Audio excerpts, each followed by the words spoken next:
안녕하세요, 시청자 여러분. 문학채널 방송의 진행자 박경애입니다. 오늘은 오금동에 있는 임시 스튜디오에서 권갑하 시인을 모셨습니다. 안녕하세요. 네, 안녕하세요. 네. 권갑하 시인께서는 1958년 경북 문경에서 네, 태어나셨고요. 조선일보 신춘문예 당선으로 등단하신 걸로 네, 맞으시죠? 네, 네. 2011년도 중앙일보에서 시상하는 중앙시조 대상도 수상하셨고요. 예, 네. 이렇게 익히 들어서 제가 알고 있고요. 제가 이번에 꼭 모시고 싶은 것은 곧 신앙송 대회도 있고, 그래서 저희 신앙송가들한테 이런 정보도 제공해 드릴 겸 또 권갑하 선생님이 하시는 일을 또 시청자 여러분께 이렇게 소개하고 싶어서 모셨습니다. 네, 전국에 계시는 신앙송가 여러분 반갑습니다. 네. 네. 저 권갑하 시인께서는 지금 현재 직장 생활을 하고 계시죠. 네, 근데 그렇게 직장 생활 하시고 계시면서 또 그 외에 그 관심 있는 분야도 꽤 넓게 지금 가지고 계신데 그 관심 있는 그 분야들과 또 직장 생활의 그 활동에 대해서 제가 좀 듣고 싶습니다. 예, 저는 그 농민신문사에서 약 35년 정도 직장 생활을 했고, 지난 2015년도에 이제 논설실장을 끝으로 이제 마무리를 했습니다. 마무리하고 지금 현재는 농협중앙회에서 국민들을 대상으로 우리 농산물 애용 그리고 우리 농업 농촌의 소중한 가치를 전파하는 그런 도농협동연수원의 원장으로 현재 재직을 하고 있습니다. 네.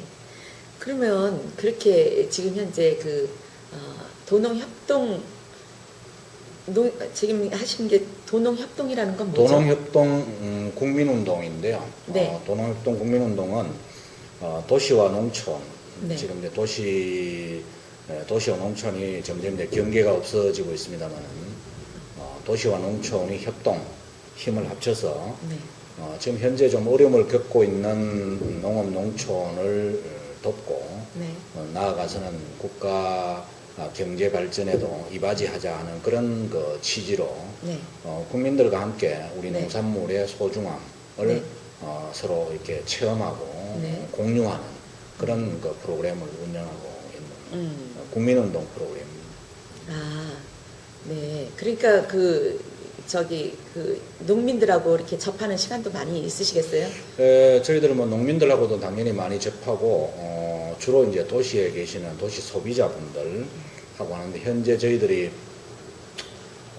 전국에 특히 여성 중심의 소비자 단체 약 80개 올해 들어서 80개 단체하고 MOU를 맺었습니다. 그러니까 도농협동 국민운동을 범국민운동으로 모든 국민들이 동참하는 그런 프로그램으로 발전시키기 위해서 단체 수는 약 80여 개 단체가 이제 MOU를 맺었지만 거기 회원 수는 1,000만 명이 넘습니다. 그러니까 그 1,000만 명 회원들에게 도시와 농촌이 힘을 합쳐서 좀 전에 말씀드린 대로 우리 농촌을 아끼고 그리고 우리 농산물을 애용하자 하는 그런 운동을 전개하고 있습니다. 그렇게 그것도 큰 프로젝트예요. 보니까. 그죠? 그렇습니다. 예. 예, 그렇게 하시면서도 또 문경세제 여름학교 시인학교죠? 네네. 그것도 지금 계속 하고 계시잖아요. 예. 그 언제서부터 하신 거죠, 그것도? 예, 문경세제 여름시인학교는 이제 주로 시조를 중심으로 운영을 하고 있는데요. 2003년, 벌써 하면 올해가 15회째입니다. 15회째인데 제가 굉장히 젊은 나이에 네. 우리 민족의 시인, 시조를 우리 국민들에게 많이 알리고 또 직접 쓰고 외우고 낭송하도록 하기 위해서 일종의 말하자면 시조 문학의 대중화 운동이라고 할까요? 그렇게 해서 저희들이 2003년도부터 일반인들을 대상으로 여름 시인학교를 1박 2일 열고 그분들에게 시조 창작에서부터 낭송 그리고 백일장 암송대회, 낭송대회 이런 다양한 전국 대회를 현재 개최하고 있습니다. 거기에 제가 작년에 그게 2003년도서부터 하면 그게 오랜 시간이었는데 저는 작년에 처음 가봤어요. 예. 그랬는데 그게 굉장히 체계적으로 그리고 또 많은 사람들이 참여한 것을 보고 또 그리고 저희 굉장히 준비를 많이 하셨더라고요. 그리고 그때 시조 암송 대회가 있었죠. 그게 예. 상당히 인상적이었는데 그게 백수 암송을 해야 된다고 해서 깜짝 놀랐는데요. 예, 그래도 보통 참여자가 이제, 많았어요. 예, 보통은 뭐 시나 시조나 이제 낭송 같은 건데요. 네. 주로 한 편이나 두 편 정도를 이제 낭송하는 대회가 주로 많죠. 네. 근데 저는 우리 민족시는 우리 모든 민족의 구성원들 누구라도 옛날부터 창작할 수 있고 그 다음에 낭송할 수 있는 그런 우리의 문학이기 때문에 이것은 이제 국민의 문학으로 이제 대중화하기 위해서 저희들이 이제 과거 고시조보다는 이제 현대 시조 중에서 100편을 선정해 가지고 그것은 이제 이렇게 시집으로 저희들이 이제 보급을 하고 있죠. 여기에 이제 100편의 시조가 담겨져 있는데 이 100편의 시조를 암송을 해서 옛날에 지금은 하는지 모르겠는데 SBS에서 일요일 날 아침에 도전 천곡 하는 그런 프로그램이 있었습니다. 네네. 예, 있었죠. 예, 버튼을 눌러서 아무 노래나 선곡을 하면 상대방이 노래를 글자를 틀리지 않고 가사를 틀리지 않고 노래를 불러야 되는 가사가 틀리면 탈락을 하게 되는 거죠. 네. 네, 그런 컨셉과 유사합니다. 그러니까 시조 100편을 외운 두 팀이 무대에 올라와서 서로에게 말하자면 낭송 작품을 뽑아서 낭송을 하게 하는 거죠. 그러면 그분은 100편 중에 무작위로 아무 작품이나 뽑히면 그것을 이제 그 자리에서 바로 낭송을 해야 되는데 그 암송을 정확히 하느냐 또 낭송의 수준이 어느 정도 수준이냐에 따라서 이제 심사를 해서 주로 이제 암송 대회는 암송이 틀리면 탈락입니다. 한자라도 틀리게 되면 탈락을 하죠. 그래서 토너먼트로 이제 쭉 이렇게 올라가는데 정말 재미있습니다. 스릴이 굉장히 있었어요. 네, 예. 그래서 거기 신학교 참여하시는 분들이 보통 평균 150명에서 200명 정도가 일반인들이 참여를 하는데 이분들 끝까지 자리를 뜨지 않고 마지막 뜰 수가 없어요. 너무나 이렇게 긴장감이 있죠. 예, 예. 스릴이 있고 해서 그게 바로 이제 시조 암송 경연대회라는 원래 5회째를 저희들이 맡고 네, 있습니다. 그래서 그렇군요. 작년까지 저희들이 1등 상금이 이제 500만 원이었죠. 500만 원이었고 그런데 이제 제가 암송대회만을 하니까 암송에 대해서 이제 자신감을 네. 갖지 못한 분들이 상당히 두려움을 갖고 계셔서 두렵죠. 예. 그것도 꼭 좋은 방법은 아니다라는 생각이 들어서 올해부터는 이제 일반 낭송대회도 이제 같이 시조 암송대회도 하면서 시조 낭송대회도 하는 그래서 낭송을 통해서 어느 정도 이제 시조에 대해서 잘 이해하신 분들이 나도 100편을 외워서 시조 암송 경연대회에 한번 도전하고 싶다. 이런 말하자면 단계로 나아갈 수 있도록 하기 위해서 원래 저희들이 처음으로 시조 낭송대회를 했고요. 거기에 낭송할 수 있는 작품은 저희들이 약 한 200여 편을 지금도 계속 업데이트를 하고 있습니다만 저희들 나래시조 홈페이지에 오픈을 해서 누구라도 거기에 수록되어 있는 아무 작품이나 본인이 선정해서 낭송에 출전을 할 수 있도록 되어 있고요. 그래서 이제 올해는 이제 암송대회는 1등 하신 분에게는 이제 300만 원 상금을 조금 축소를 했고요. 대신 이제 낭송대회에 또 1등 하시는 분에게는 이제 100만 원, 뭐 이렇게 단계적으로 8등까지, 8등도 10만 원까지 이렇게 상금이 이렇게 배분이 되도록. 그거는 등수로 합니까? 대상, 금상 이렇게 아니 하지 이제 않고? 이름은 다릅니다만 이름은 결국 달라요? 등수로 따지면 1등부터 8등까지를 저희들이 시상을 할 예정으로 있죠. 작년에는 저희 갔을 때 보니까 뒤에 자막이 다 떴어요. 네네. 뜨고 앞에서 이제 두 팀씩 나오죠. 네. 나와가지고 번호를 뽑으면 거기에 이제 일련 번호에 써 있는 뭐 50번을 뽑았다 그러면 50번의 그 제목이 딱 뜨면서 이제 시청자는 볼 수 있지, 그 관객은 볼 수 있지만 본인은 못 보잖아요. 그렇죠. 뒤에서 이제 시조는 딱 뜨고 바로 제목을 이제 제목이 이렇게 얘기해주면 바로 이제 낭송이 들어가는, 네. 암송이 들어가는. 그래서 이 관객이 손에 땀을 쥐고 봤던 예. 기억이 있는데 작년에 그 대상이 좀 독특한 분이 대상이 됐어요. 맞습니다. 작년에 시조 암송 경연대회 이제 4회째에 대상을 받으신 분은 아마 낭송계에 계신 분은 잘 아실 겁니다. 네, 예. 그 윤기한 최미숙 부부라고 네. 현재 도봉구 부구청장으로 계시죠. 네, 네, 남편분은. 네. 이 두 분이 3회 때도 도전을 했다가 아마 8강에서인가 아마 떨어졌습니다.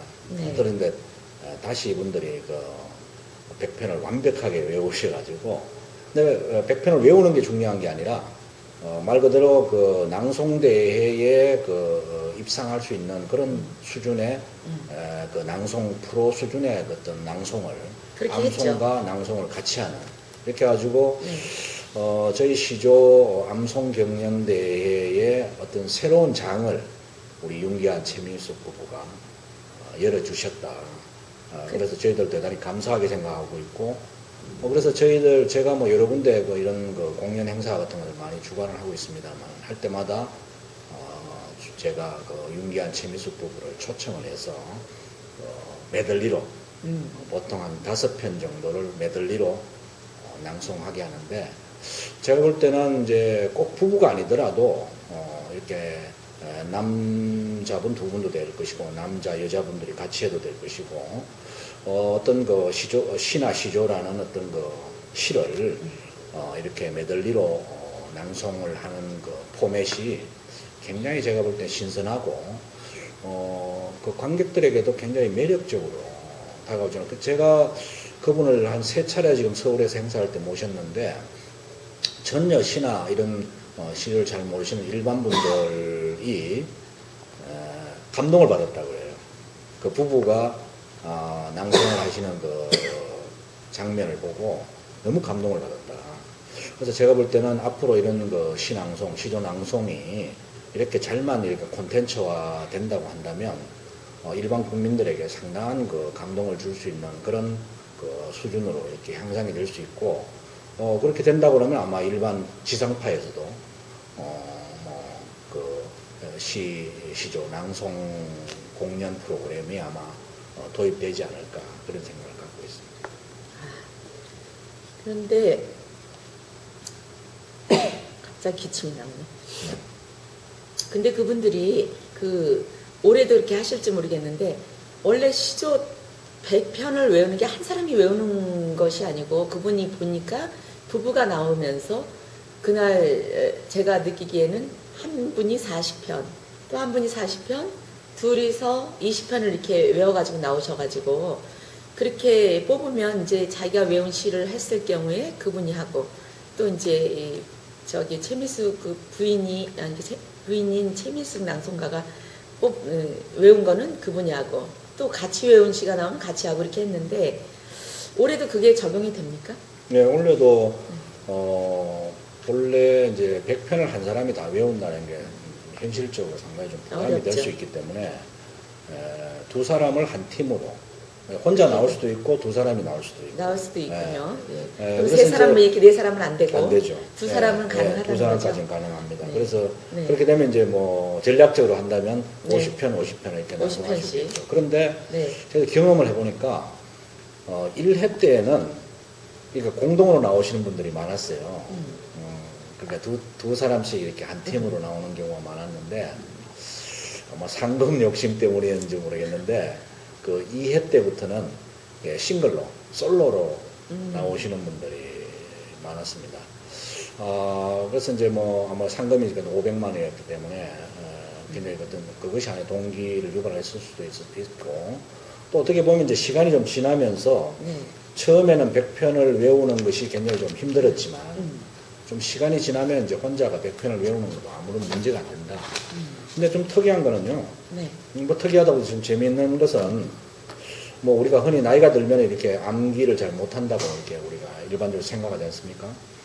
그런데 지금 지난 사회대까지 1등을 하신 분, 대상을 받으신 분 같은 경우에 대부분이 50대 후반이거나 60대 초반이었다는 거예요. 그러니까 나이가 네. 어떤 시나 시조를 암송하는 데에 그렇게 또 장애는 아니다 이런 생각이 들고, 또 1회 때 정말 놀랐는데요. 1회 때는 저희들이 그 공지를 하고 불과 한 달 뒤에 행사를 했습니다. 그러면 100편을 한 달 만에 다 외워야 되는 거잖아요.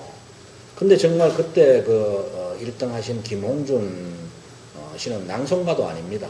일반인인데 이분이 이제 중앙일보 기사가 난 걸 보고 이 대회를 한다는 것을 보고 자기가 이제 그 시집을 구입해가지고 한 달 만에 100편을 다 외웠다는 거예요. 연세가 좀 있으셨나요? 그분도 60년생인가 그러니까요. 나이가 적은 나이가 아니죠. 네. 그래서 이제 제가 그 시조 암송대에 대해서 일반인들에게 얘기를 하면은 그 100편 어떻게 다 외워 이렇게 이제 먼저 이렇게 두려움을 가지는 분들이 많은데 한번 도전해 보셨으면 좋겠다. 모든 분들이 오늘 이 방송을 보시는 분들도 한번 그 시조 100편 암송에 도전을 해 보시면 정말 인생에 굉장히 큰 의미를 갖지 않을까 싶은데, 제가 이 암송 시집에 앞에 그 프롤로그를 쓰면서 네. 시조 100편 암송에 도전하세요 하는 제목을 달았습니다. 네.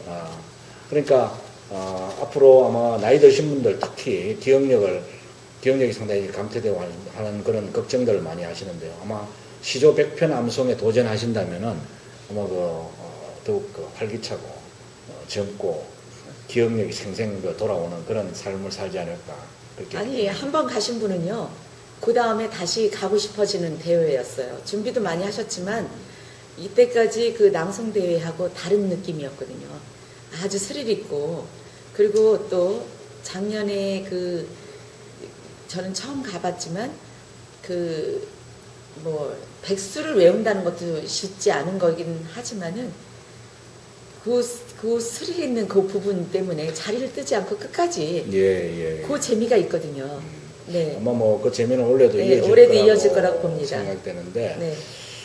저는 이제 개인적으로 이게 제가 85년도부터 시를 썼으니까요. 꽤 오랫동안 시를 쓰고, 처음에는 뭐 자유시, 산문, 시조 가리지 않고 쓰다가 제가 이제 조선일보하고 그다음에 이제 경향신문에서 신춘문예로 시조가 당선되는 것을 계기로 해가지고 네. 완전히 지금은 자유시는 쓰지 않고 이제 시조만 쓰고 있는데, 일반인들이 그 시조에 대해서 잘 모르는 부분이 상당히 많습니다. 시조하면은 옛날 그 고시조, 태산이 높다 대 하늘 아래 메이로다, 이런 어떤 그 고시조만 생각하시는 분들이 상당히 많은데, 지금 그 현대 시조를 쓰시는 시인들이 약 한 2,000명이 넘고요. 그 다음에 그 현대 시조집이 결국 시집이랑 마찬가지입니다. 시집이란 이름으로 나오기도 하고 시조집이라 표기를 하기도 하는데, 시조가 담겨져 있는 시집이 지금 엄청나게 쏟아져 나와 있거든요. 좋은 작품도 굉장히 많고요. 그래서 시조에 대해서 저는 우리 국민들이, 이건 우리 민족이 만들어낸 시입니다. 그렇기 때문에 시조에 대해서 좀 고리타분하다든지 그건 옛날 분들이 하는, 나이 든 분들이 하는 거라는 이런 인식을 안 가져줬으면 좋겠다는 게 저희들의 바람이고, 또 시조는 아주 짓기가 창작하기가 굉장히 쉽습니다. 왜냐하면은 우리가 흔히 시라고 얘기하는 이 자유시는 네.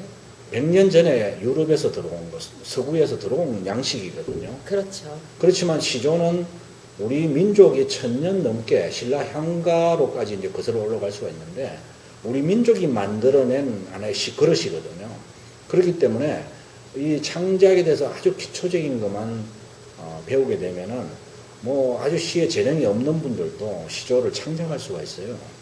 시조가 저희가 시조 그러면 먼저 이제 언뜻 저 같은 경우는 떠오르는 게 이방원의 하여가 이런들 어떠하리 저런들 어떠하리, 네. 만상 드렁치기 얽혀진들 어떠하리, 그런 시조가 먼저 떠오르고요. 그거 답가로 정몽주가 예, 뭐 예. 이 몸이 죽고 죽어 그게 제일 먼저 떠오릅니다. 근데 제가 이제 그 지금 현대 시조는 지금 시하고 그래서 어떻게 다를까 이런 생각을 좀 하게 됩니다. 그 현대 시조는 정말 그 현대 자유시, 우리가 흔히 얘기하는 시라고 얘기하는 자유시와 큰 차이가 없어요.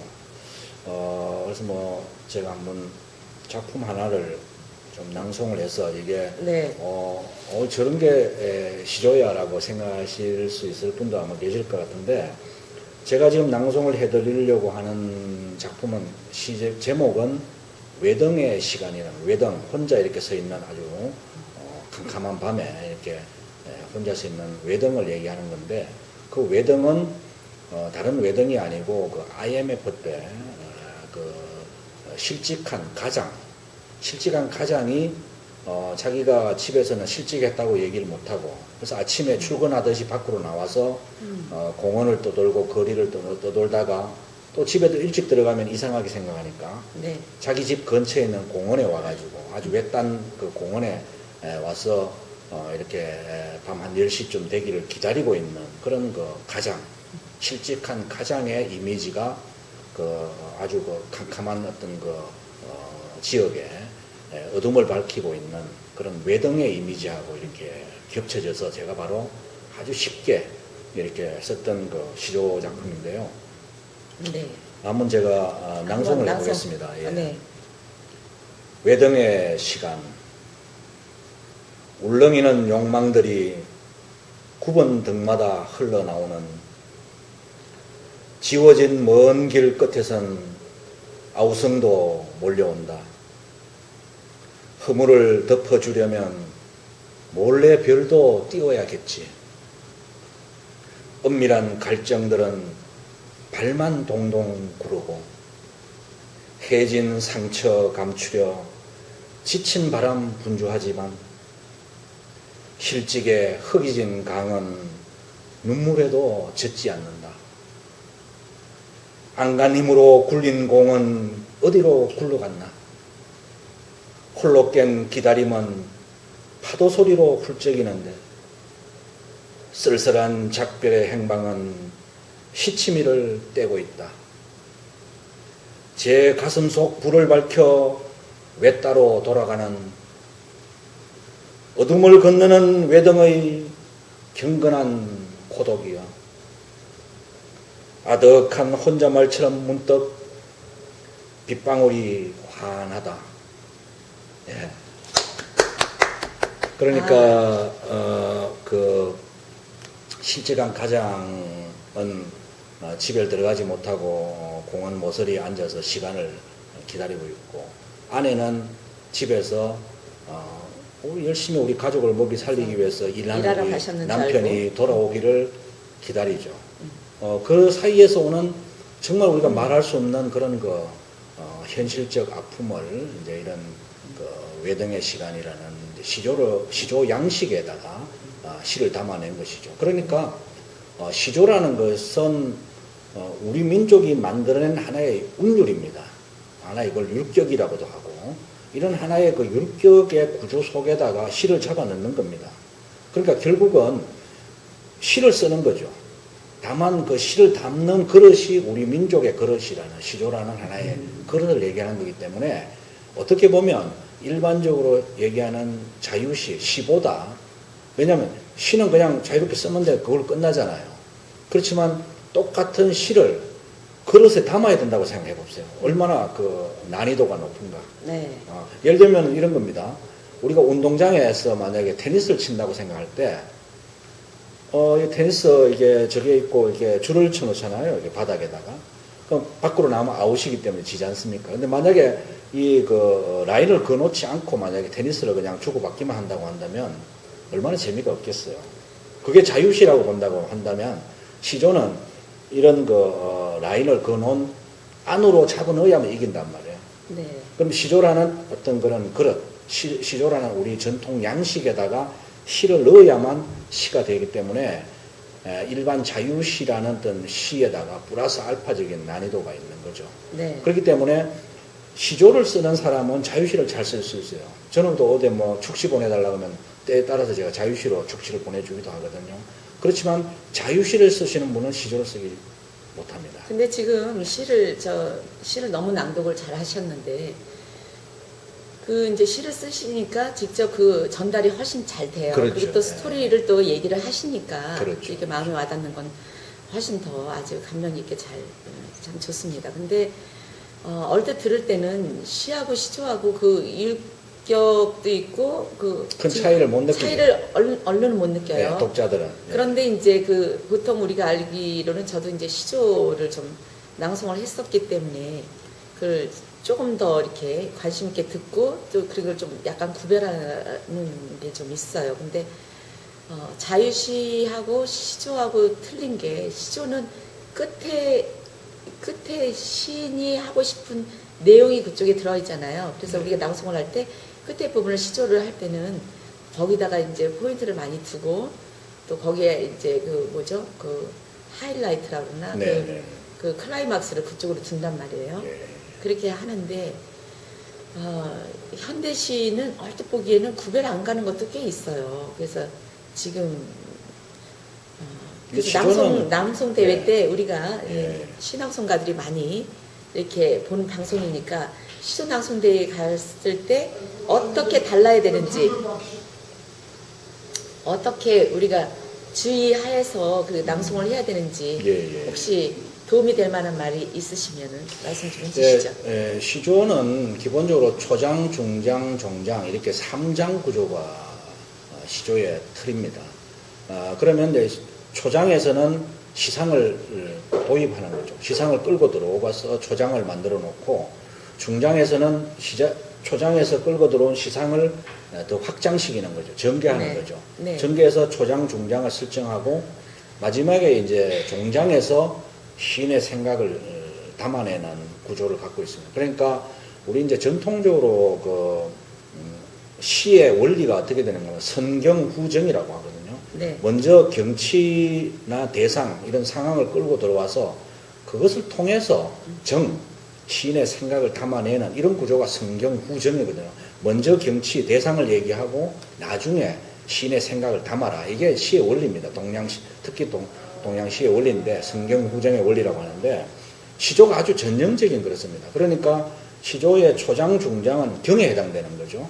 어떤 상황, 대상 또는 풍경, 묘사 이렇게 해가지고 대상을 끌고 와서 만약에 책이만 책, 의자만 의자 이걸 끌고 들어와서 책상을 얘기하고 의자를 얘기하다가 종장에서는 그 책상이 갖고 있는 하나의 어떤 의미나 메시지 또는 의자가 갖고 있는 하나의 어떤 그런 메타포 이런 것들을 종장에서 담아냄으로써 어떤 대상을 통해서 어떤 그 감동을 얻게 되는 이런 이제 구조가 기본적으로 시조가 갖고 있는 3장 구조입니다.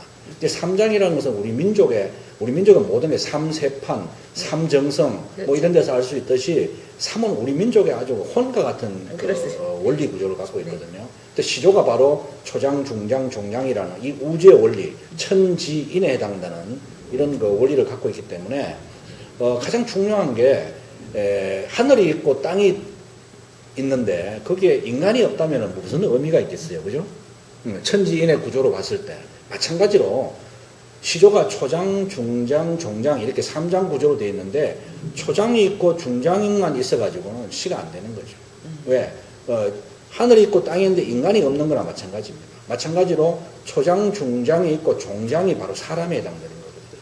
그렇기 때문에 그만큼 종장이 중요하고 그래서 낭송을 할 때는 물론 이제 초장도 정확하게 전달을 해야 되고 그 내용을 잘 묘사를 해야 되겠지만 특히 종장이 갖고 있는 어떤 그 의미 이것을 잘 우려내는 게 중요합니다. 그 예를 들면 제가 금방 낭송을 해드렸던 그 예를 들면 작품도 이렇게 보면은 이제 첫 번째 이게 네 숫자로 된 시조인데요. 네. 울렁이는 욕망. 그래 현대인들이 다 욕망을 갖고 있거든요. 이 욕망을 갖고 있고 그래서 사람이 덩이 굽는 겁니다. 이 욕망이 현대인들이 그 덩이 굽는 이유가 다 이게 돈 벌기 위해서 공부하거나 뭐 일하기 위해서 덩이 굽는 거거든요. 이런 어떤 언유를 통해서 그 종장에 와가지고는 그런 모든 허물을 덮어줘야 된다. 그런 어떤 현대인이 갖고 있는 아픔이라든지 그런 점을 어떤 고뇌라든지 어떤 이런 고독함 이런 것들을 덮어줘야 되는. 그래서 허물을 덮어주려면 그 허물을 덮으면 어떻게 해야 될까? 그러면 결국은 이 삭막한 도시지만은 하늘에다 별도 좀 띄워놔야 사람들에게 좀 정화도 되고 마음도 좀 이렇게 뭔가 이제 정리되고 그 고뇌도 좀 삭히고 이렇게 되지 않겠어요? 그래서 이 허물을 덮어주면 몰래 별도 띄워야겠지라고 하는 이 독백이 굉장히 중요한 의미가 있기 때문에 이것이 독자들에게 전달이 잘 되어야만 앞에서 얘기했는 이 욕망의 얘기라든지 또 아우성이 지워진 먼 길 끝에서는 아우성이 몰려온다면 사람들이 전부 다 그냥 열심히 살려고 아우성을 친단 말이에요. 이 아우성과 욕망이라는 이 어떤 현대인의 어떤 표상을 이것을 정화시키려면 이게 뭘 해야 되냐. 그러니까 이 삭막한 도시 하늘에다 몰래 시적 화자 입장에서 몰래 별이라도 띄워서 이분들을 좀 이렇게 쓰다듬어 줘야 되지 않겠냐 하는 것이기 때문에 이 종장에 해당되는 허물을 덮여주려면 몰래 별도 띄워야겠지라고 하는 이 독백을 낭송가가 어떻게 낭송하느냐에 따라서 듣는 사람에게 전달이 정확히 되는데 이 무게감을 정확히 잘 모르고 그냥 허물을 덮어주려면 몰래 별도 띄워야겠지 이렇게 그냥 낭송해버리면 그 시에 대한 어떤 무게감이나 또는 시에 갖고 있는 의미가 정확하게 독자한테 전달되지 않기 때문에 시 낭송을 다 듣고 나서도 별로 감동이 없다는 겁니다. 그래서 시조도 자유시도 마찬가지입니다만은 특히 시조 같은 경우에서는 이런 초장과 중장의 전개 그리고 종장에서 어떻게 반전하거나 압축하거나 성화시키는 이런 그 종장의 묘미를 낭송을 통해서 아주 절묘하게 잘 해요. 이 작품도 이제 마지막 구절이 뭔가 하면은 이제 이게 마지막 수가 첫째 초장이 제 가슴 속 불을 밝혀 전부 다 자기 가슴에 불을 밝혀 집으로 돌아가는 왜 따로 돌아가는 거예요, 그죠? 우리 모두는 외로운 사람들입니다, 고독한 사람들입니다. 다 누군 기가를 해야 돼요, 돌아가야 돼요. 전부 다 제 가슴 속에 불을 밝혀서 왜 따로 돌아가는. 그러면서 이제 외등을 얘기하는 거예요. 어둠을 건너는 외등. 캄캄한 어둠 속에서 외등이 밤을 지키고 있단 말이에요. 그래서 어둠을 건너는 외등의 경건한 고독. 그 외등이 서 있는 그 어떤 이미지가 아주 경건한 가장의 모습과 같은 그런 고독을 갖고 있는 거죠. 그러면 그 다음에 이제 마지막 종장이 뭐냐 하면은 아득한 혼잣말처럼 아득한 혼잣말은 뭔가 이렇게 들릴 듯 말듯 아득한 그런 그 이미지를 갖고 있지 않습니까? 그 아득한 혼잣말처럼 문득 빗방울이 환하다. 그러니까 외등이 이렇게 쳐 있었으면은 비가 안 올 때는 뭐 그냥 그렇지만은 외등이 켜져 있는 어두운 캄캄한 곳에서 비가 내린다고 생각해야죠. 비가 이렇게 내리면 하얀 비가 이제 불빛에 이렇게 하얗게 보이죠. 네. 그래서 정말 좀 우울한 시긴 하지만 이제 고독한 말하는 가장 그리고 정말 무게를 짊어지고 있는 그 가장이 이제 돌아가야 되는데요. 결국 자기 집으로 돌아가야 되는데 그때 그 배경을 보여주는 거죠. 그 외등에 비가 치고 있다. 그래서 아득한 혼잣말처럼 뭔가 얘기를 하려고 하는데 무슨 얘기를 하는지 정확히 몰라. 그래서 그 가장이 할 말이 얼마나 많겠어요. 삶에 대해서, 가정에 대해서 할 말이 많지만 그 할 말은 들리지 않고 그 빗방울만 그 외등에 다 겹치고 있다. 이런 이제 이미지를 보여주는데 만약 이 부분을 제대로 구조를 제대로 소화하지 못한 상태에서 그냥 낭송만 읽는다는 개념으로만 접근한다 그러면은 정말 고독한 가장에 정말 가정을 짊어지고 있는 아주 무게감을 갖고 있는 쓸쓸한 가장이 쓸쓸히 가정으로 돌아가는 이미지와 절묘하게 만나지 못한다면 이 시는 주인을 제대로 못 만난 거죠. 그런데요. 예. 저희 낭송가들이 대회를 나갈 정도면은 그렇죠. 이 시를 완전히 그렇죠. 이해를 하지 않으면 맞습니다. 대회를 못 나갑니다. 그렇죠. 그리고 이 시를 읽을 때는 맨 처음에는 이제 보통 저희 낭송가들이 시를 접했으면 처음에 시인에 대해서 이분이 이분에 대해서 시인에 대해서 이제 먼저 그 정서라든가 먼저 공부를 그렇죠. 해요. 예. 그 다음에는 시를 수없이 그냥 낭독을 해요.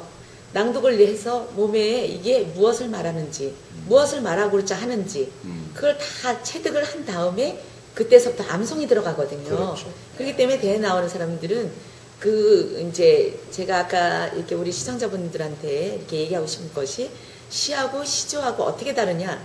시조는 종장의 그 할 말에 그거를 이제 제가 얘기하고 싶은 거고 그렇게 합니다. 근데 권갑화 시인의 시를 제가 시집을 찾았어요. 그랬는데 이게 보니까 전체적으로 보면은 사람답게 사는 것이 가장 가치 있다 이렇게 전에 말씀하셨듯이 그 모토가 전체적으로 보면은 사람이 이 모토죠. 사람과 그러니까 사람과 인간의 그게 그런 시가 많은 것 같아요. 예. 네. 그래서 저는 이제 이렇게 아까 그 웨딩의 시간은 우리나라의 그 아픔의 시간을 이렇게 뭐 리먼 브라더스 사건도 있었고 IMF도 있었고 그때 가장의 그 무거운 그 마음을 또 했지만 저는 또 어느 시를 봤냐면요. 장관이라는 시를 봤어요. 근데 이거는 참 저희 낭송가들이 좋아하는 것 중에 하나가 그림이 그려지는 시를 좋아해요. 네. 아까 이런 아픔도 그림이 그려지는 이 작품 지하철 거기에도 게시되어 있는 작품 중. 네. 근데 이제 저는 또 묘미가 전혀 다른 건데 그 반전의 그 제목에 반전도 굉장히 좋아하고 그러는데 이거는 또 간단한데 이건 낭송하기가 이거는 또 어떻게 낭송하는 게 좋을까 이런 생각을 하면서 봤는데 송아지랑 어미소가 집으로 돌아가는 갓길 없는 시골길 짐진 노인의 꽁무니엔 경적도 울리지 않고 뒤따르는 차 이렇게 세로로 이렇게 하셨단 말이에요. 시각화를 한 거죠. 시각화했죠. 예. 그런데 여기에 그 차 중에 우리 시인님께서도 거기에 차가 뒤에 있었다는 얘기죠. 근데 그렇죠. 예. 이거를 이렇게 아마 시골길이니까 이게 돌아가는 구분길일 것이다. 네, 그렇죠. 그리고 구분길에 앞에 그 어미소와 송아지가 나란히 걸어가고 그리고 이제 그 농부가 그 짐을 이렇게 잔뜩 이렇게 쟁기니 뭐니 이렇게 어디서 본 것처럼 얘기하시네요. 그런 게 그림이 그려져요. 그래가지고 이게 지고 가는 이 모습이 그 뒤에 차를 타고 가시는 분들이 그걸 조용히 뒤따라가면서 한 그분이 10리쯤 차가 뒤에 밀려 있다고 생각해요. 네, 쫙 밀려 있으면서 그거를 이제 보는 거죠. 이 휘어진 길이니까 다 뒤에도 봤겠죠. 그러니까 그분이 그 농부가 자기네 집으로 들어가기 위해서 찾기를 벗어났을 즈음에 그렇죠. 이 차들이 제 속도로 간다.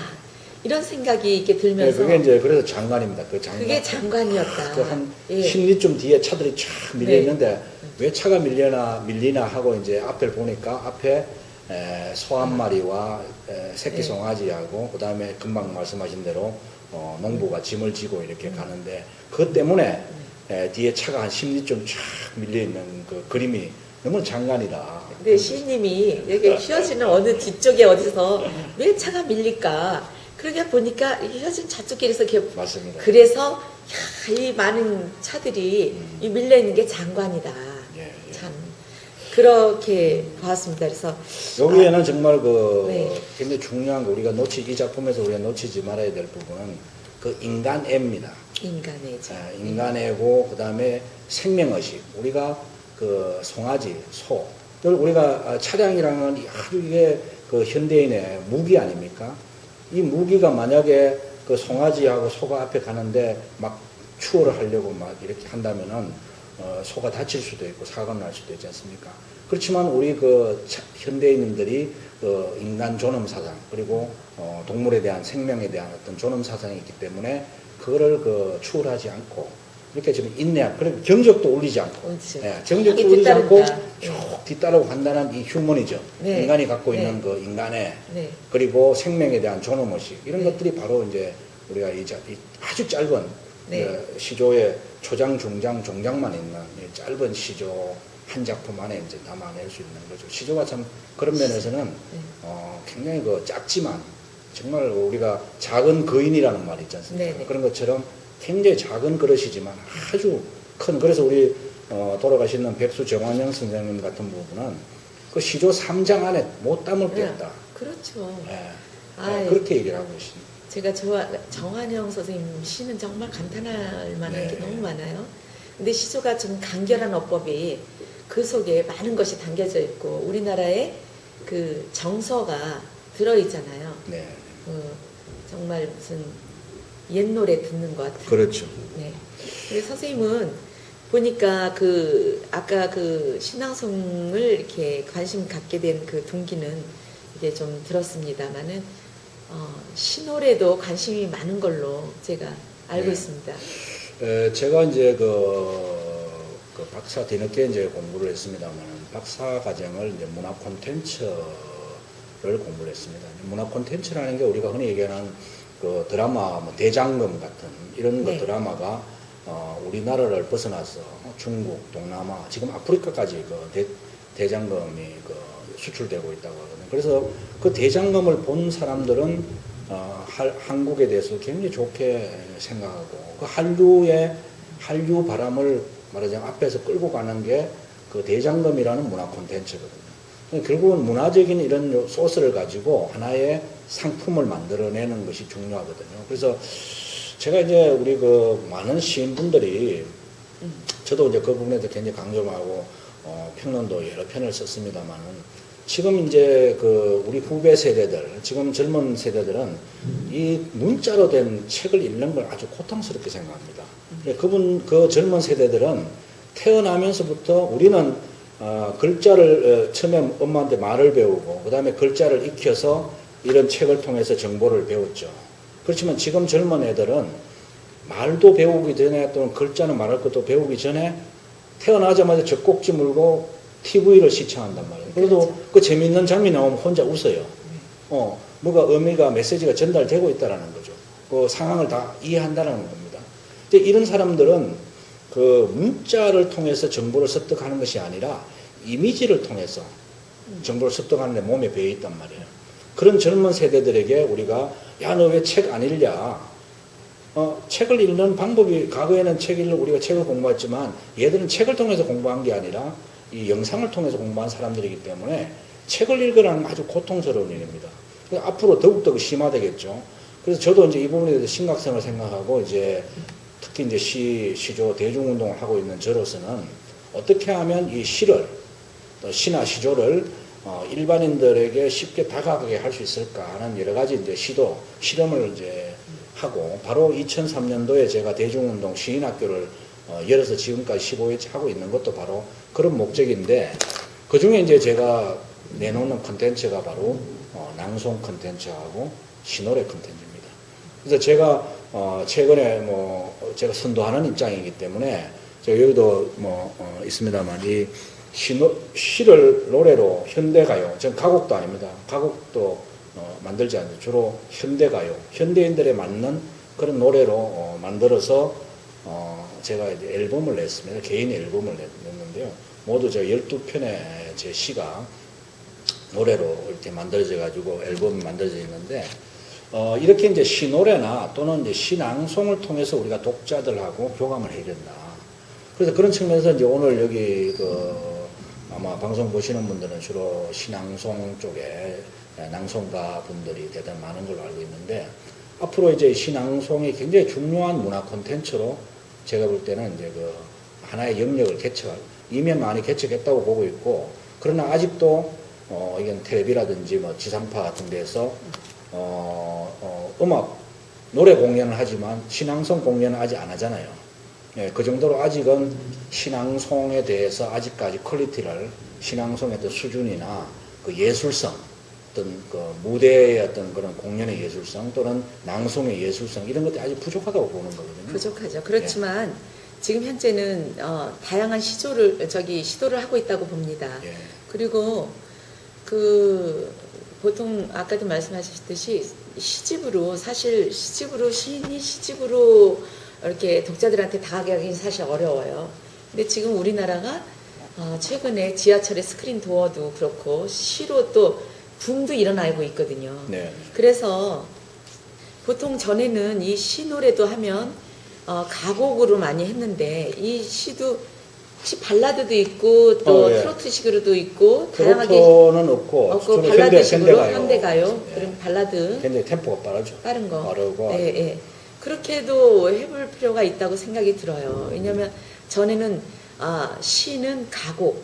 그래가지고 가곡도 요새는 많이 안 듣잖아요. 가곡 안 그래서 듣습니다. 예, 그래서 이렇게 시도하시는 거는 아주 좋아 보이네요. 제 제가 볼 때는. 시가 시노래 만들어진 것이 아주 그 가수분들이 공연장에서 즐겨 부르는 뭐 물론 텔레비나 이런 데는 안 나오지만 일반 행사장 같은 데서 즐겨 부르는 한 3곡 정도 되거든요. 세 곡 정도 히트한 거 히트곡이 있습니다. 히트곡이 어떤 건가요? 히트곡이 여기 나와 있는 것 중에 하나가 이제 돌배나무길. 네. 이제 유년의 돌배나무길을 가는 그런 유년의 이야기고, 또 하나는 이제 이 중에 아주 여자분들이 좋아하는 노래가 이제 그래도 그대가 그리운 것은 아주 사랑 노래 좋아하죠. 사랑 노래죠. 예. 그다음에 뭐 이게 최근에 이제 제가 발레 시집을 냈는데요. 이게 발레 네. 시집인데 발레를 향해서 우리 한반도에서 앞으로 이제 그 대륙을 향해서 나아가야 된다는 어떤 그런 메시지를 담아가지고 발레 만주 벌판을 향해서 연을 띄우는 이미지를 담은 연을 띄우다 이런 장면도 이번에 시노래 만드는 너무 노래가 잘 만들어졌고요. 또 재밌는 노래 중에 하나가 있어요. 제가 이제 뭐 출신이 경상도 사람이다 보니까 최근에 제가 지난 1월달에 발표한 작품인데요. 네. 경상도 돼지국밥이라는 그 시조가 있습니다. 네. 이것을 어느 작곡가가 페이스북에서 이제 보고 이 시가 너무 재밌다. 그러니까 이분은 그분은 시조인지 신지 구분을 못하는 분인데 일단은 시가 너무 재밌다 그래가지고 이 경상도 돼지국밥이라는 그 시를 노래로 만드는데 이런 작품들이 굉장히 인기가 상당히 좋아요. 그래서 저는 이제 좀 더 덧붙이자면은 시노래와 관련해서 좀 덧붙이자면은 우리 시조단에도 노래로 만든다 그러면 가곡을 만들거나 아니면 또 창을 하는 사람이 있어요. 네. 그래서 저는 그건 아니다고 보는데 왜냐하면은 창이라는 게 18세기에 굉장히 인기를 끌었어요 우리나라에. 가곡창 그다음 시조창 이게 그때 18세기에는 요새 트로트 이상으로 인기가 국민들 모두가 열광하는 그런 노래였는데 그 시대의 정서는 맞았죠. 그 일종의 유행가 같은 겁니다. 18세기에 맞는 노래를 지금 부른다는 건 안 맞는 거죠.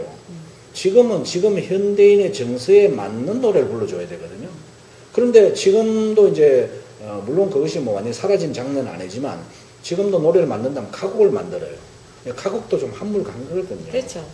한물 간 노래를 왜 만드냐고. 지금 그 젊은 세대들이 호흡하고 듣고 따라 부를 수 있는 노래를 만들어줘야 이게 미래가 있는 건데 왜 자꾸 가거지향적으로 가냐 이거예요, 시단이. 그래서 저는 제 노래는 말 그대로 지금 젊은 애들이 들어도 노래 괜찮네요 이런 얘기가 나오도록 하는 그런 노래를 만들고 그런 것들을 많이 보급을 해야 된다. 그래야 그 시노래에도 앞으로 물론 시노래 정지용의 향수라든지 이런 유명한 시노래가 저 바다에 누워 하는 그런 것도 그 킬리만자로의 표범 다 이게 시노래거든요. 그렇죠. 이런 그 시노래가 과거의 것만이 아니라 새롭게 계속적으로 이렇게 좀 창조되는 그런 그 문화가 이어가야 된다. 시로 또 시노래 히트한 것도 꽤 많아요. 그렇죠. 많고. 예. 그리고 이렇게 시노래로 해서 이렇게 그러니까 그 가사가 좋은 거 보면 거의 이제 시에서 그렇죠. 이렇게 가사로 이렇게 해온 경우가 많은데 아까 전에 이제 그 시 낭송 이제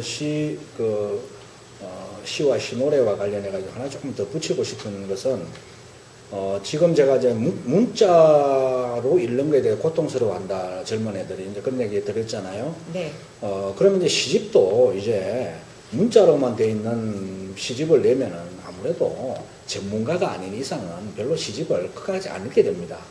그래서 저는 이제 제가 문화 콘텐츠를 전공한 사람이기 때문에 제가 첫 번째 시집인 이 시집 같은 경우는 100% 문자로만 돼 있어요. 이게 시가 돼 있는데 제가 세 번째 시집부터는 이렇게 이제 시와 이미지를 이제 그것도 또 얼토당토하는 꽃 이미지 이런 게 아니라 뭔가 이렇게 같이 연계시킬 수 있는 자료화 될 수 있는 이런 이미지를 같이 시와 같이 이렇게 하고 100%는 아니지만 이번에 겨울발에는 제가 의도적으로 100% 사진과 시가 지내셨군요. 좌측에는 사진, 우측에는 시 이렇게 이제 100% 편집을 했습니다. 그런데 놀라운 것은 제가 이 시집이 지금 한 5,000부 정도 지금 나갔는데 시를 받아보거나 또는 시 구입해서 읽어본 사람들이 끝까지 읽었다는 거예요. 아, 네. 끝까지 읽었다는 잠깐 거예요. 볼까요? 예, 이게 올해 나온 시조집으로 알고 예, 있는데요. 원래 나왔죠. 예. 근데 네. 네, 저도 한번 보겠습니다. 예. 근데 이제 그 시인들이 지금 이렇게 시 노래도 있고 또 공연이 요새는 이제 또 공연 문화가 조금 그럼요. 네, 예. 그러니까 앞으로는 신앙송 공연 공연이 세대입니다. 예. 공연이 이제 하고 있는데 그런 단체들이 이렇게 생겨나기 시작하고 또 공연이 성공적으로 이렇게 좀 앞서 나가는 공연단도 있고 해요. 그런데 그 시인들은 그 뭐 오버한다 또 뭐 해서 시인들은 별로 좋아하지 않는 것 같아요. 내가 몇 분들 이렇게 얘기 들어보면. 근데 그게 예전에 그거를 고수할 필요는 없다고 생각해요. 다양한 시도가 필요하지. 또 그럼요. 문화 콘텐츠 박사님이시니까 또 우리나라의 지금 현재 상황의 그 콘텐츠 쪽에서 볼 때는 지금 현재 신앙송 문화와 앞으로 미래의 신앙송의 그 나아갈 그 진단도 좀 곁들여서 듣고 싶은데요. 예, 뭐 제가 감히 말씀드리자면 조심스러운 부분이 있습니다만은 네네. 정말 이렇게 오늘 같이 이런 프로그램 신앙송을 많은 분들과 공유하고 이렇게 나누기 위해서 이런 방송 운영하시는 분들 중에 대단히 수고가 많으시고 좀 감사를 드려야 될 그런 상황인데요. 사실 이게 신앙송이 앞으로 제가 앞에서 말씀드렸던 것처럼 상당히 상업적 가치가 있고 예술성을 띤 그런 문화 콘텐츠로 이게 발돋움하기 위해서는 현재와 같은 이 낭송 수준, 물론 이런 과정을 거쳐가야 되겠죠. 이런 과정을 거쳐서 정말 격조가 있고 또 어떤 사람이 보더라도 야 이게 우리가 뭐 노래자랑 대회라든지 전국 노래자랑 대회라든지 아니면 또 뭐 열린 음악회라든지 이런 음악 공연을 우리가 정말 아주 1시간 몇 분 동안 이렇게 경청을 하지 않습니까? 경청을 네. 하고 박수도 보내주고 하잖아요. 근데 이런 것이 왜 시조 낭송은 왜 안 되냐는 거죠. 안 될 리가 없다는 겁니다. 네. 중요한 것은 물론 그런 이제 하나의 문화 콘텐츠가 성공하기 위해서는 단순히 낭송만 잘한다고 되는 것도 아니고 이 엔터테인먼트적인 요소들이 다 이제 결합을 해야만 그런 하나의 콘텐츠로서 이제 성장을 하게 되는데 그렇다 하더라도 가장 중요한 것은 금방 말씀하신 대로 이 시낭송가들이 뭐 말하자면 좀 천편일률적인 어떤 낭송 이것이 과연 앞에서 만약에 한 10분이 만약에 이렇게 콘테스트를 한다고 하면은 시만 바뀔 뿐이지 그 낭송의 패턴이라든지 어떤 이런 것들이 유사하다고 생각하면은 누가 그거를 계속해서 듣겠습니까? 바로 채널을 바꾸겠죠. 그렇기 때문에 제가 생각할 때는 이제 저도 이제 간혹 제가 신앙송 단체에서 저같이 이제 전혀 개입을 하지 않고 그냥 하나의 전문가로서만 있다 보니까 심사를 이제 의뢰하는 경우가 있어요. 전혀 그 사람들 저를 모르죠. 저도 그 사람들 모르고 뭐 전주에도 가보고 몇 군데 가서 심사를 이제 해보면 정말 지금 뭐 무대라든지 뭐 옷 의상이라든지 뭐 이런 것들 상당히 세련되고 돈도 많이 투자를 하신 것 같더라고요. 그래서 그런 부분에 대해서는 뭐 그렇게 부족함이 없는데 꼭 뭐 그걸 한복을 입어야만 되는 건 아니고 오히려 청바지 입고 나와서 뭐 이게 기타 치는 사람도 오히려 인기 가수들이 많으니까 다만 중요한 것은 어떤 특정한 시를 정말 하나의 예술성이 높은 문화 콘텐츠로 창작을 하고 낭송 창작이죠, 일종의. 네. 낭송, 비슷하게 낭송하는 게 아니라 네. 자기 어떤 스타일의 음악성이 들어간, 낭송이라는 건 음악이거든요, 일종의. 네. 이 음악성이 들어간 낭송의 어떤 하나의 자기 나름대로의 일종의 작곡하듯이 네. 전체적인 어디에 포인트를 두고 어디에 강약을 주고 금방 제가 낭송의 한 일부처럼 아주 잔잔하게 이렇게 사람의 간장을 녹일 때는 녹이고 하는 이런 어떤 낭송을 통해서 낭송 하나가 마치 노래처럼 아주 애간장을 노리는 노래처럼 그렇게 하나의 완성된 작품으로 나가야 되고 그것이 또 다른 작품하고는 다른 신앙송하고는 변별력이 생기는, 그래야만 그 하나만 잘해도 그 사람을 어떤 행사장에서 부를 거 아니에요. 거의 노래 같단 말이에요. 낭송인데 낭송임에도 불구하고 노래 같단 말이에요. 그러면은 뭐 가수들만 부를 이유가 뭐 있어? 공연 무대에서 이 사람들 불렀는데 시를 낭송하는데 이게 낭송 같기도 하고 노래 같기도 하고 뭐 이런단 말이에요.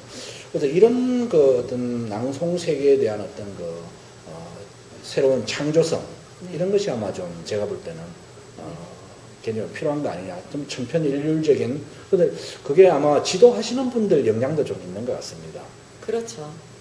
저희도 이제 그 대회를 나가서 이렇게 보면은 다양하게 시도하는 사람을 이렇게 심사위원도 그걸 수용을 잘 못해요. 못하죠. 네, 심사위원도 잘 모르니까. 예, 그래서 이제 조금만 대사체로 좀 이렇게 강하게 어필한다던가 그러면 동화 구연이냐, 또 그게 잘 안 되는 것 같아요. 좀 더 다양성이 있게 하는 그런 대회를 좀 수용할 수 있는 그렇게 돼야 될 것 같은 느낌이 들고요. 제가 볼 때는. 그리고 또 이제 공연할 때 이렇게 보면 제가 연극적인 요소를 끌어다가 같이 시랑 했을 때 훨씬 이게 감동이 있거든요. 네. 근데 그런 게 다양하게 앞으로 시도를 많이 될 거라고 보고요. 이번에 한국시조시인협회에서 지난 7월 21일 날 네네. 그 시조의 날 행사를 하면서 약간의 실험을 한 게 있는데, 네. 울산에 있는 시조 시인들이 그 금방 어제 말씀했던 그 하여가와 그 정몽주와 태종의 그 주고받은 그를 주제로 해가지고 네네. 그 일종의 시극이라고 하죠. 네. 시극 안에는 낭송이 들어가니까요. 네. 그렇게 했는데 정몽주 역할을 한 그 시인이 아주 캐릭터가 아주 독특하고 아주 해가지고 굉장히 재미가 있어서 네. 사람들이 큰 박수를 받았어요. 예. 예.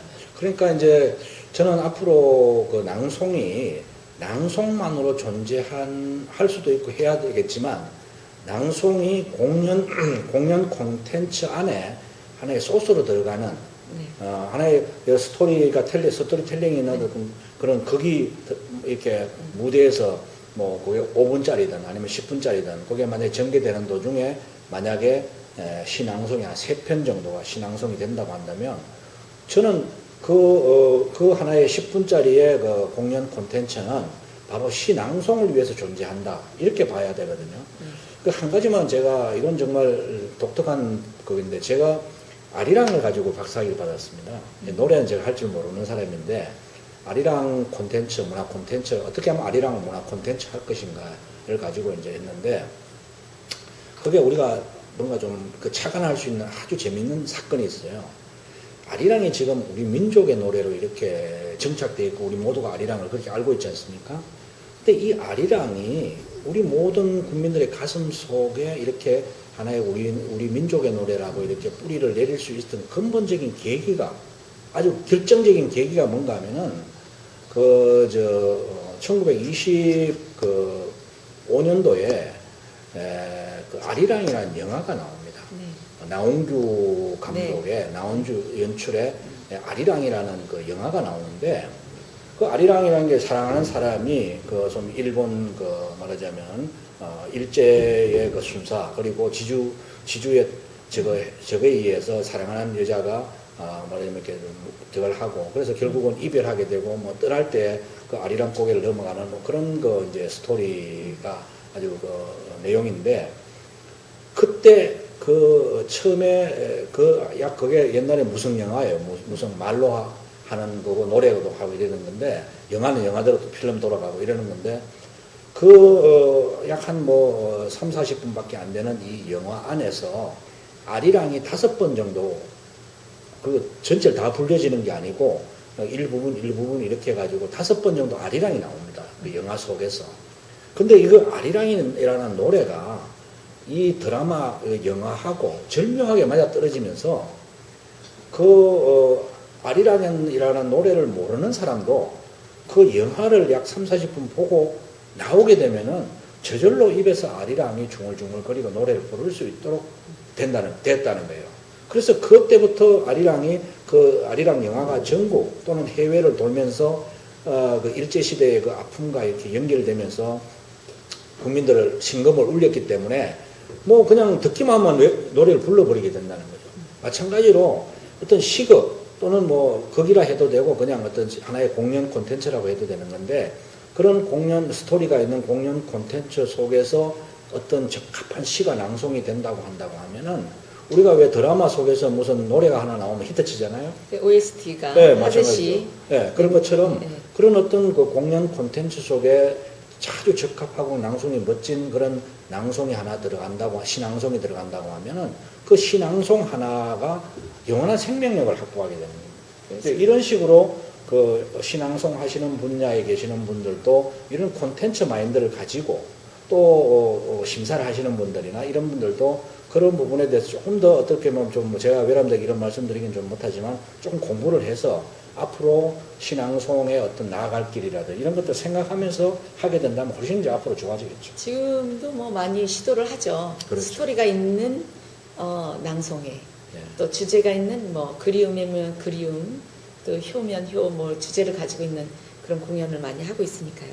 근데 이제 뭐 시간이 아주 많이 얘기하다 돼서 보니까 시간이 많이 지나갔네. 그러면 이제 또 선생님이 하고 계신 또 문경세제 여름 시인학교가 19일부터 있잖아요. 1박 2일간 네. 그거 간단히 좀 토요일, 일요일, 얘기를 듣겠습니다. 19일 오후 정오부터 그 다음 날 이제 2시까지 1박 2일로 했는데 제가 소개해드리고 싶은 것은 그때는 뭐 시인들뿐만 아니라 문화예술인들 그 다음에 이제 시낭송 하시는 분들, 그 다음에 일반 시인이 되고 싶어 하는 분들, 그 다음에 또 시를 좋아하시는 분들, 뭐 다양한 계층의 사람들이 약 한 150명에서 200명 정도 매년 참가를 합니다만은, 앞에 잠깐 소개를 드렸지만 이 대회에 큰 골격이 세 가지가 있는데 그 중에 하나가 원래 처음 신설되는 시조 한 편을 낭송하는 시조 낭송대회. 전국 시조 낭송대회죠. 전국 시조 낭송대회. 네. 그다음에 또 하나는 전국 시조 암송 경연대회. 암송을 해서 경연을 하는 거죠. 네. 경연대회. 그다음에 이제 시조 100일장. 이렇게 이제 세 가지가 큰 컨셉이고 원래는 또 이제 그 시조단의 창립 20주년을 맞는 영유동인이라고 13명으로 구성된 동인이 있는데 이분들을 저희들이 초청해가지고 토크하는 토크 콘서트도 같이 이제 이렇게 되고 그 안에는 시노래 공연도 있고 뭐 노래도 있고 뭐 여러 가지가 이제 그 안에 들어가서 저희들은 이제 시인학교라는 1박 2일의 프로그램을 하나의 콘텐츠로 생각해서 전체적으로 디자인을 하고 있는 그런 상태인데요. 오늘 이제 정말로 이게 그 신앙송을 좋아하시는 분들이 이렇게 방송을 운영한다는 게 대해서 굉장히 충격을 받았습니다. 네. 정말 이제 존경스럽고 굉장한 그 저는 의미가 있고 앞으로 굉장히 발전 가능성이 있다고 보는데 저도 이 라이브 그 SNS 쪽에 굉장히 관심이 많은 사람이고 제가 직장에서도 이 부분 활용을 지금 많이 하고 있기 때문에 그랬는데 전국 시조 낭송대 1회를 맞는 1회로 시작되는 전국 시조 낭송대회는 심사 기준이 예술성입니다. 얼마나 엔터테인먼트적인 요소를 가지면서 예술적 낭송을 하느냐에 포커스를 맞춰 있죠. 그렇기 때문에 한 편의 낭송이라 하더라도 분명히 그 가려낼 수 있는 그런 것이 되고 다만 이제 그 자기 실력을 시조는 대부분 좀 짧아요. 네, 그렇죠. 짧기 때문에 너무 짧은 걸 선택하게 되면은 자기 실력을 다 보여주지 못하는 경우가 있습니다. 우리 노래자랑 대회 할 때도 주로 노래자랑 대회에 나오는 그 출전자들이 주로 대곡을 들고 나와죠. 아주 정말 자기 실력을 마음껏 보여줄 수 있는 그런 노래, 좀 길기도 하고 아주 그 강약이 있고 하는 그런 노래들을 들고 나와서 자기 기량을 마음껏 보여주는 것처럼 시조낭송대든 뭐 자유시도 마찬가지인데 좀 그래도 자기 실력을 보여줄 수 있는 그런 좀 분량이 있는 그런 한 세수나 네수 정도 되는 그런 시를 선택하는 것이 아마 좋지 않을까 싶고요. 그런데 그게 세수나 네수 정도로 보통 대회 나갈 땐 그렇게 하거든요. 세수, 저는 이제 네수짜리로 했는데, 이번에 예술성을 보신다고 하셨으니까, 이제 짧은 시를 갖고 하더라도 시만 낭송하는 게 아니라, 거기에 노래를 넣을 수도 있고, 네. 또 뭐, 이렇게 연극적인 어떤 걸 하면서도 넣을 수도 있고, 그렇잖아요. 예술성을 그렇습니다. 본다고 그렇습니다. 하면. 예, 예. 그럼 시간 제한을 두시나요, 이번에? 시간 제한은 없습니다. 그러나 없어요? 저희들이 제시하는 작품 자체가 있기 때문에 그 시낭송회에 무슨 퍼포먼스를 한다든가 이런 것이 너무 길게 되면은 네. 그건 오히려 감점이 될 수가 오히려 그렇죠. 감점이 될 수가 보통 있죠. 3분 정도로 하거든요, 시에서는. 그러면 한 4분까지도 가능하겠네요. 예, 뭐 4분까지도. 그거에 대해서는 특별히 저희들 규제는 하지 않는데 네네. 너무 의도적으로 너무 이제 길어질 경우에는 오히려 이제 감점이 될 수 있다는 건 좀 네. 인지하실 필요가 있을 것 같습니다. 네. 아유, 지금 여기 시집이 많이 나와 있는데, 저 시집 소개도 못 드렸네. 그죠? 예. 뭐 시집 소개는 지금 나중에 현재, 나중에 하기로 이게 하죠. 기니까 뭐, 거기 이제 나래 시조의 또 발행이시고, 이렇게 네. 시집도 이렇게. 우리 시인님께 이렇게 많이 우리 있습니다. 낭송가님께서 네. 진행자께서 갖고 오셨다는 이 아름다운 네, 공전. 공전이라는 이 작품은 다문화 시집입니다. 다문화. 네. 한 3분의 2 정도가 우리 다문화 여성, 이주 여성들에 대한 아픔을 시. 노래한 그런 내용이고 3분의 1 정도는 그냥 순수 시입니다. 네. 앞에 부분은 이제 아름다운 공존이라는 이 시 자체가 시제 자체가 바로 이제 그 다문화 아름다운 공존에게 부제로 무지개라는 게 붙어 있는데 무지개가 7색깔이잖아요. 7색깔인데도 불구하고 우리가 무지개를 보고 아름답다고 얘기하거든요. 그러니까 우리가 예를 들면 다문화, 우리 한국 사람, 중국 사람, 뭐 베트남, 캄보디아, 필리핀 하는 뭐 외국 분들이 우리나라와 같이 살고 있거든요. 그럼 마치 무지개가 7색깔인 것처럼 다양한 색깔, 다양한 컬러를 가지고 있는 사람들이 같이 살지만 그 사회가 아름다운 사회가 되어야 된다. 그러기 위해서는 아름다운 공존이라는 게 그 무지개를 보고 우리가 아름다운 공존이라는 것을 우리가 깨달았으면 좋겠다는 그런 이제 취지의 시집에서 특별히 좀 소개를 드렸습니다. 네. 감사합니다. 그리고, 아까 얘기가 저기 다 끝나진 못했는데, 그 네. 시조 대회에 그 준비하시는 분도 있고 그러실 텐데, 며칠까지 이거 신청해야 됩니까? 예. 안 그래도 그 얘기를 제가 빠뜨렸군요. 네. 그 우리 시조 암송 경연대회에 참가하시는 분들은 당일날 12시부터 2시 사이에 접수를 하면 됩니다. 현장에서 접수를 현장에 합니다. 접수가 됩니까? 네. 암송 경연대회는 미리 안 받고 현장에서 현장 접수되고. 접수를 한다는 걸 알아주시면 되고 시조- 그다음에 이제 원래 시조 대회. 처음 시작하는 시조 전국 시조 낭송대회는 8월 10일까지 참가 신청서를 미리 받습니다. 오는 이제 현재 저희 나래시조나 또는 한국문학예술인협동조합 또는 시로에 여는 이 좋은 세상 같은 그런 다양한 그 인터넷 사이트에서 신청 양식을 올려놔서 다운을 받을 수 있도록 그렇게 되면 신청 양식에 특별한 건 없습니다만 신청을 어떻게 하는지 다시 한번 정확하게 얘기 좀 해주시겠어요? 네, 그 신청 양식 그 홈페이지에나 사이트에 올려져 있는 그 신청 양식을 다운을 받아서 그걸 작성을 해서 이메일로 8월 10일까지 어디서 다운을 받는 거라고 그러셨죠?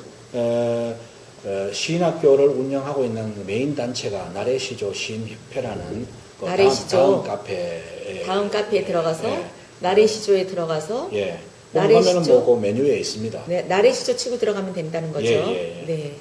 그 그렇게- 외에도 뭐 다른 거 있는데 저희들이 인터넷상에 지금 많이 홍보는 하고 있는데 네. 혹시 뭐 잘 모르시거나 하면은 우리 네. 뭐 진행자님께 연락을 주셔도 되고 네. 또 우리 지금 이 준비를 하고 있는 담당자가 신앙송가이면서 시인이신 이두희 시인이라고 네, 예. 그분이 담당자입니다. 혹시 그분한테도 이번에- 뭐 아시는 분은 전화를 하셔서 구체적으로 또 물어보셔도 되고 혹시 모르시면 뭐 제가 이제 그러니까 인터넷 치면은 뭐 네이버 치면은 제 이력이나 연락처 같은 게 자세하게 나와 있습니다. 그래서 뭐 혹시 그걸 통해서도 뭐 양식 문제라든지 그 문의 사항이 있으시면은 문의를 하시면 될 것 같습니다. 그러면 나래시조 그걸 치고 들어가시면 거기서 다운받아서 신청하시면 되고 10일까지 신청을 할 수가 있습니다. 그리고 첫날 그 스케줄이 어떻게 되죠? 대충 네, 첫날 얘기를 듣- 전국 시조 낭송대회는 오후 2시부터 5시까지 네. 예선 없이 바로 본선을 치릅니다. 각자 가는 거죠?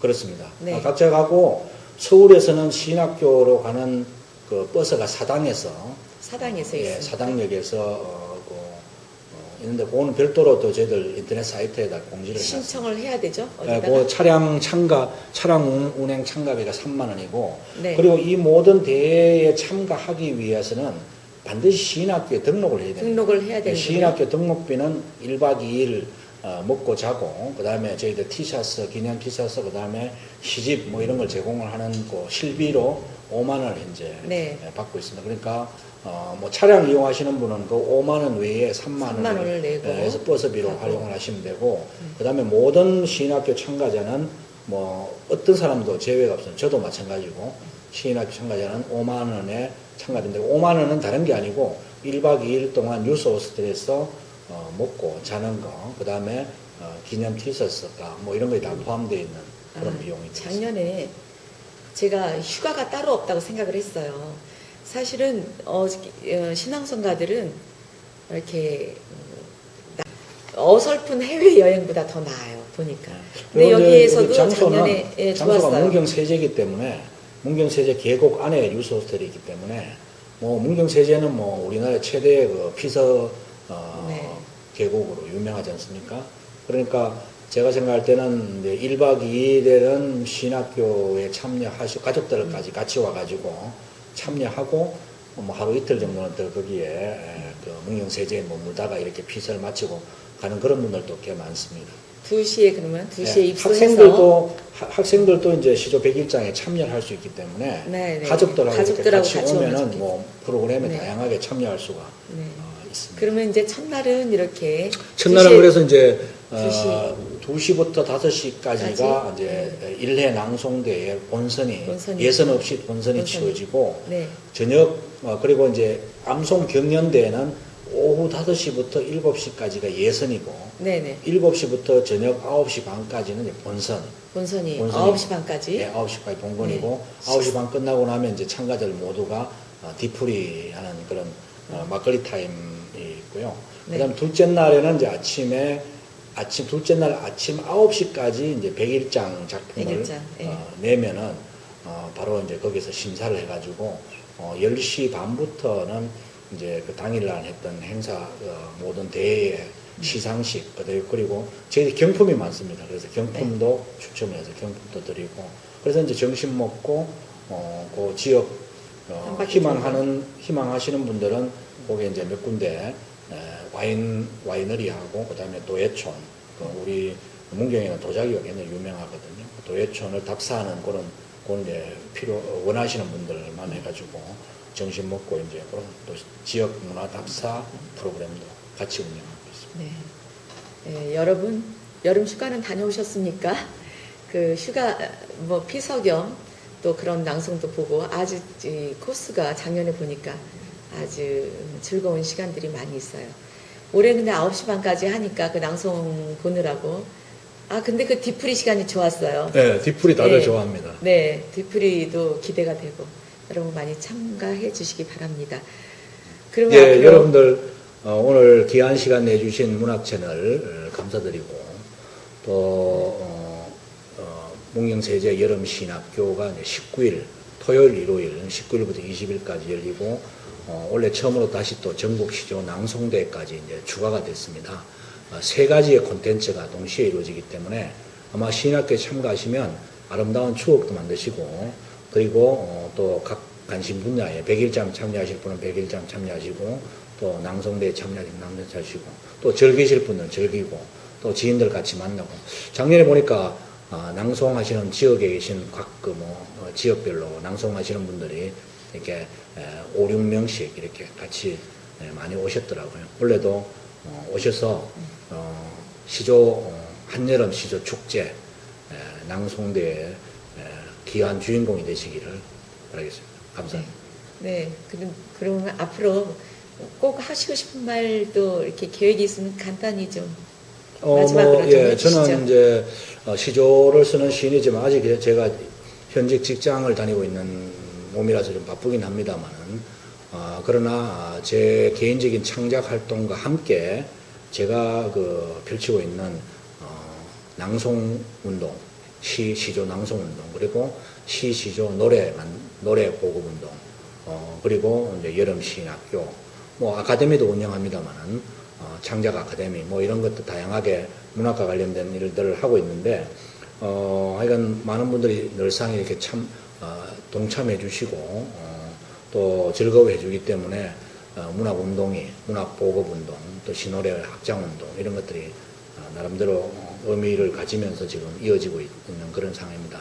그리고 이제 한 가지만 더 말씀드리면 문경세제 여름시인학교는 약 한 총 그 예산 비용이 한 2,500만 원 정도 들어갑니다. 들어가는 중에 우리 뭐 참가비 가지고는 절대 부족하기 때문에 우리 먹는 거 자는 거 외에는 조달이 안 되기 때문에 저희들이 이제 문경시청에서 현재 약 1,000만 원 정도 지역 그 문화활동 보조금을 지원을 하고 있습니다. 그래서 문경시에 대해서도 이런 신앙송 또 시조 좀 백일장 또 시조 암송 경연대 이런 문화운동을 할 수 있도록 지원해주고 있는 문경시에 대해서도 대단히 이 자리를 빌어서 감사하다는 말씀을 드립니다.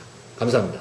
네, 네, 나와주셔서 감사합니다. 네. 네, 오늘은 권갑파 시조 시인을 모시고 이런저런 얘기를 나눠보았습니다.